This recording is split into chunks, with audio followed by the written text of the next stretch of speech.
Ruby, great to be with you. My name is Kosha Gada. I currently run a boutique management consultancy called Recastled. I also serve on the board of a listed company called PointsBet Holdings. That's a leader in the digital gaming and sports betting space. And I'm also involved in a third endeavor, which is that I serve as an on-air contributor on Sky News Australia, dissecting various business and current affairs news events.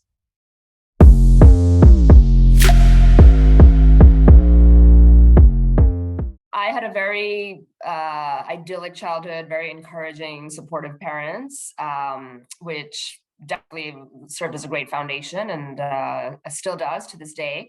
Definitely had exposure to STEM, I think sort of not to stereotype, but coming from an Indian American background, lots of my family members were engineers and doctors. That sort of was the mainstay. My father was an engineer, as well as various uncles and, a few doctors as well. My brother was actually really, really strong in math.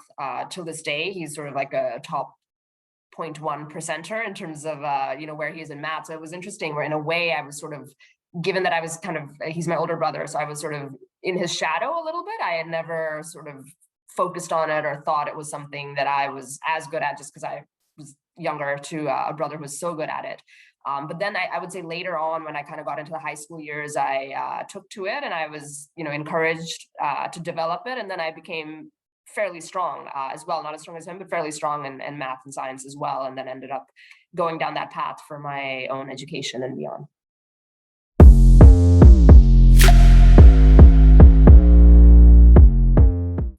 So I would have to say that when I was growing up, there weren't a ton of females who necessarily were role models in terms of they themselves had pursued careers in STEM. And, for somebody, I'm a Gen Xer. So when I was growing up, a lot of the older females, from my mother and her generation were stay-at-home moms. And, I didn't have that with the exception of maybe a couple of people who were physicians.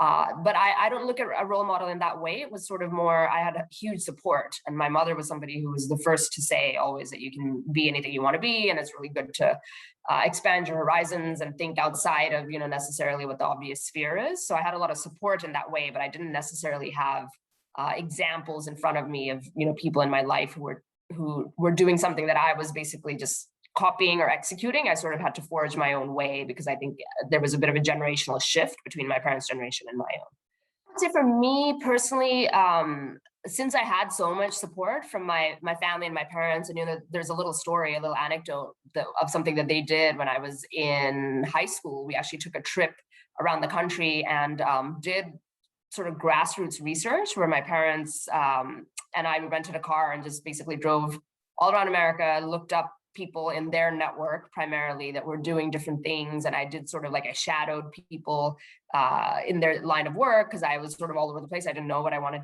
to be when I grew up, as is common. And they really took that effort to do that and put me in front of people that they knew from their network. And I shadowed everybody from all sorts of walks of life, physiotherapists, doctors, engineers, mathematicians, people that they knew. And so through that, I would say that I never felt like I wanted from a role model just because my parents were so creative in terms of seeking out information and making connections for me. So I was lucky. I recognize that not everybody maybe has had that opportunity. So no, it wasn't something that I necessarily focused in on. Having said that, I understand that, it's one of those things, if I did have it or if people do have it, I'm sure it would only be helpful to have somebody that you can really emulate.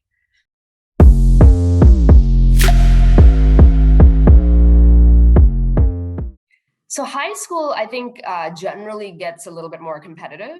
And for me, I think that's also where I started to get more serious. I was sort of a very happy-go-lucky kid and still am to an extent. But I think in high school, it was a little bit of a turning point for me where you start to get serious about thinking about things. And I wouldn't say it was harder for me to express myself. I would say maybe, my natural talents were always languages and visual art and painting and things like that. So there was maybe by others sometimes a little bit of a tendency to encourage something that I was naturally strong with, which makes sense, to the exclusion of possibly developing other things that weren't my most obvious natural manifestations of my talents, such as math and STEM.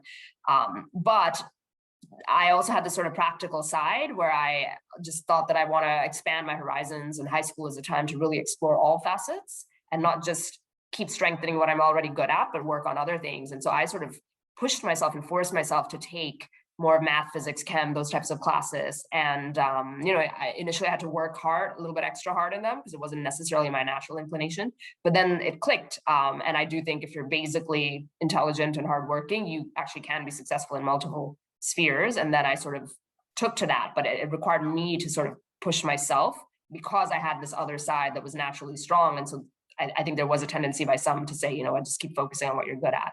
But I wanted to push myself in something that I wasn't naturally focused on.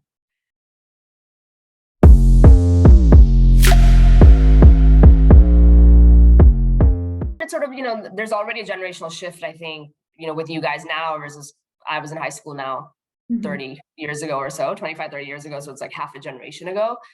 There was definitely encouragement for it. I think maybe like there was a little bit of a tendency more for the S part in STEM, like sciences and specifically biology and chemistry and those kinds of things. If there was a stereotype, it was more that girls would lean that way, and then those chem and bio and all that leads to healthcare related professions, medicine and things like that more naturally, as opposed to the E&M part of STEM, which leads to sort of computer science and engineering, which is the path that I went on. So I would say there was a little bit of a stereotype for that. I think a little bit of it is that it builds on natural tendencies that in general, I do think, like when I think about my girlfriends back in school, bio and chem, the ones that were interested in STEM, bio and chem seem to be more their natural affinity rather than math and physics.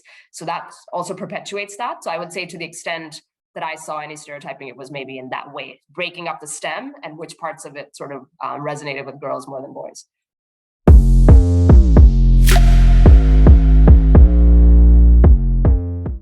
Yeah, I think for them, so they probably would lump it all in. They wouldn't have that nuance that I just talked about of breaking up the S from the E and the M, et cetera.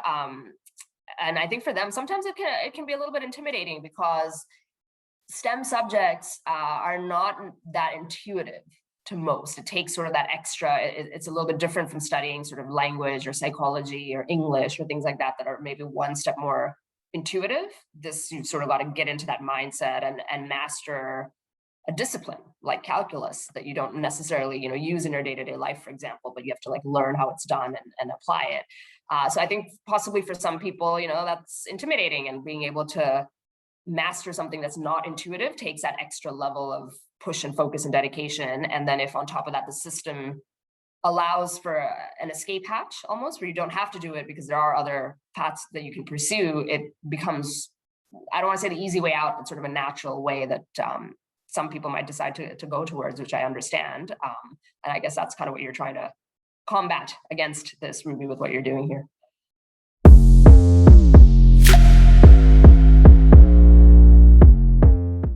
So, building on what I had talked about in high school, that even though I'm a natural art language type person, I pushed myself to go the STEM route for no other reason other than just to round out my skill set and expand my horizons. That's literally all I was going for. I wasn't thinking ahead necessarily that much at that age. And then I just continued with that in college. So I majored in computer science. I graduated in 2000. So this is now 20 plus years ago. Back in the day, I like to say I wrote code before it was trendy to write code, back then. But I didn't give up my love for the other side of my brain, languages and arts. And so I actually minored in visual art and painting. So that was sort of my double focus that I had. So I think it's a great advantage, and I feel very fortunate that I have that natural side of the art, and then I really cultivated the STEM side, because if I hadn't done that, I only would have had the art side. And this way, being able to do both is unique, because often people that are very interested in STEM don't have that art and language side. And if you're able to sufficiently cultivate both sides, it's really advantageous in the job world. So I would say it started out, after majoring in computer science, the first 3 years of my career, I was in technology consulting with Accenture. And I wrote code, but one of the things I quickly started to specialize in over there was web design. And this was, again, back in the early 2000s, where that was a thing. And lots of clients and companies were looking to build up their digital footprint, their website, and later on it became apps, but basically their facade to the world. And so having that design element in my skill set along with the coding element really allowed me to succeed in that space in web development in the early days, which is a good place to be. And then later on, I pivoted and went more into the commercial side, and that thread has continued, right? I focus a lot on the media and entertainment industry. And so that's an industry where having the creative side helps because the product that they sell is creative, but then also having kind of the commercial and business and mathematical side just helps fortify that from all directions.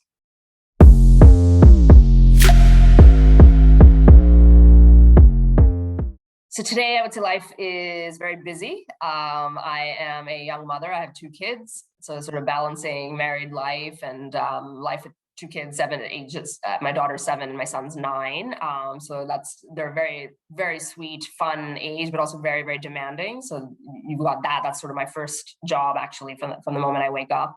And then I have my other jobs, parentheses S, since I do a few different things, as I mentioned at the beginning. So, it's busy. And I think what happens, I've always said this, that if you have a professional mother, if you want to get something done, give it to a professional mother, because we're just so busy that we will always find every second of the day and utilize it effectively. You give something to a busy person, you'll kind of get it done. There's that saying. And so you're just firing on all cylinders from morning to night. So I'll do that. I get the kids ready, drop them off to school usually. If I have an early meeting sometimes, and my husband and I tag team, we're a great team, so one of us will do it, but usually I like to do that. I love that time, taking them to school and having that one-on-one time with them. So I do that, drop them, and then usually I'm running to the next thing, either a board meeting for the company I'm on the board of, or different client meetings or client work that I have to do. And then at the end of the day, I'll pick them up, and definitely I carve off a few hours after school that I spend with them. And then often if I'm doing my TV work, that's usually in the evening. So after they've had dinner and they go to bed, then I'm off to the TV studio to do a segment on whatever the breaking news is of the day.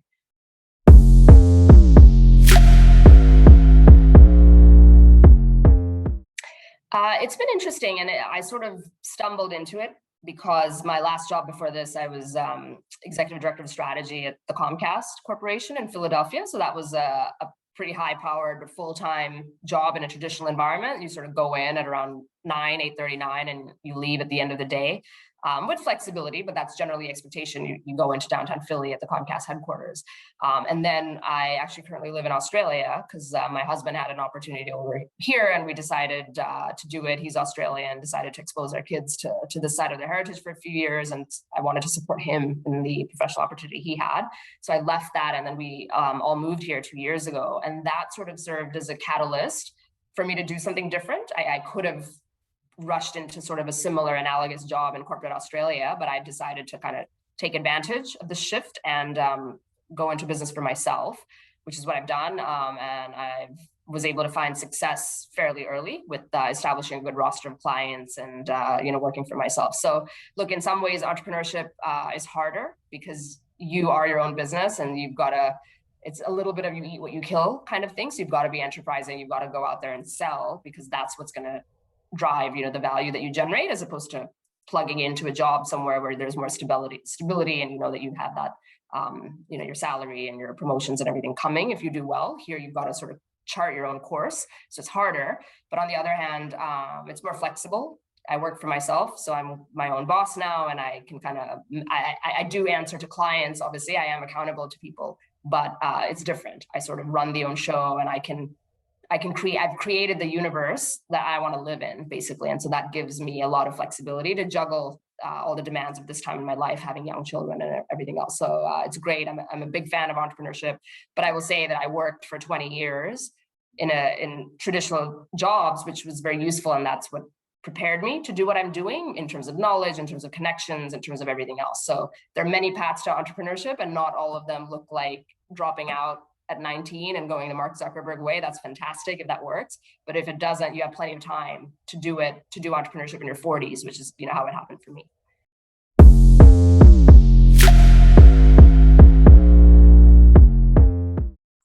So I have to say, I get asked that question a lot, and there's a lot of that sort of out there that, in the vernacular that we say that. But I have to say that my experience was really the opposite, where I think that if you're a high-performing, hardworking, reliable female that does good work and has good work ethic, I actually found that people in a way, almost bend over backwards to help you. So I've had great mentors along the way, and not just females. I've worked in male dominant professions my whole life. So actually most of my mentors have been males, but they've been fantastic. And I'm very lucky that I've had people like that. I had great bosses to work for. I've actually never had a bad boss. That can happen, be prepared for it, but I've fortunately never had that. And there are lots of informal relationships like that, but also formal programs. So like executive education for women executives in my last company at Comcast, for example, just the female executives got to take 2 weeks off work and do this custom bespoke training through Wharton, which is right in Philly, through the business school at Wharton, with us, for example. So there's lots of things like that. So I had lots of leadership development and mentorship and things like that along the way. And I feel like it's almost a little extra because now there's just such an awareness and such support and push to getting more women executives to the ranks. And if you perform, if you don't perform, it's a different thing. But if you're a good performer, it's almost in a way like there's extra support and help for you. That's certainly what I found in my experience.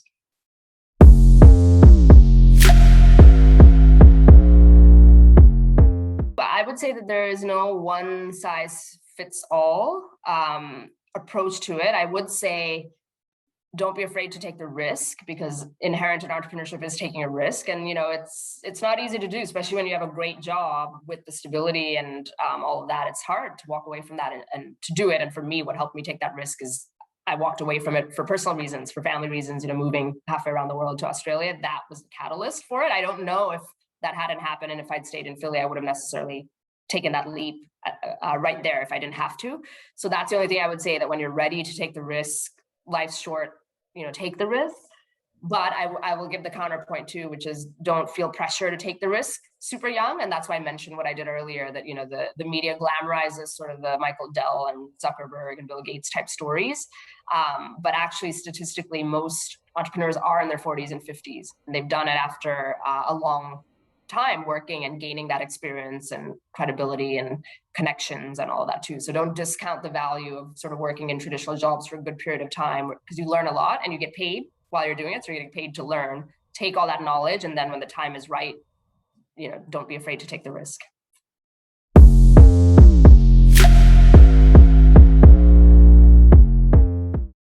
Yeah, and I was like that. I was a pretty shy kid when I went through it. And the way I look at it is my advice would be don't feel the pressure to have every single step of your life mapped out.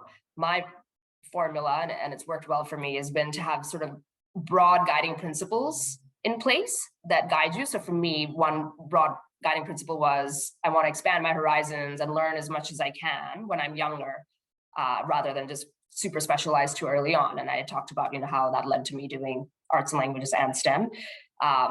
Another guiding principle for me was like, generally, if I'm working for good companies with smart people, that's good enough, even if I'm not passionate about every single aspect of the job. That will come later, for instance. And that led to my decisions of which companies I chose to work for along the way. And then a certain guiding principle was, once I felt like I was ready, then there's time to take a risk, but it's like a calculated risk. You don't want to take a foolish risk. You want to take a very well calculated risk. So I would say my advice would be like, figure out your broad guiding principles by speaking to mentors, speaking to people who can advise you in that, and trusting your own instinct, and then follow those as opposed to worrying about having every single move mapped out, because, you won't be able to, and you'll have time. You will make mistakes, and you have time to make mistakes and to recover when you're young. So use that time to stretch yourself a little bit and don't worry too much, because you will recover even if you make mistakes.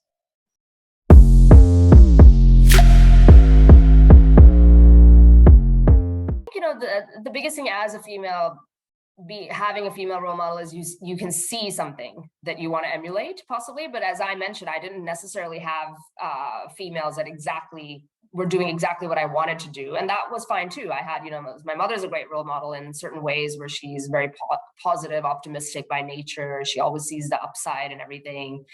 She used to say something to me: nothing goes to waste. No matter what you learn, nothing will go to waste. So like in that sense, she was a role model to me for certain ingredients. And then I stitched those ingredients together to create an image of who I wanted to become, and I became that. So I would say a female role model to me, to answer your question, Ruby, is somebody who believes in you and gives you kind of those pearls of wisdom whether or not they look exactly like what you want to be, that's fine. If they give you the ingredients, you can make the recipe of what you want to be. And if you have somebody who's supportive of you, that's it. And the other last thing I would add to all the girls listening is it's also very important to have balance. And I think that's something unique that female role models can provide. And I certainly want to provide it to my daughter, is balance of career and family life, because those challenges are unique as a mother. Like, I think up until motherhood, there's very little difference actually now between boys and girls and the life you lead and the decisions you make. But once that moment comes, a lot of it changes. And so being very smart about how you think about and manage marriage and motherhood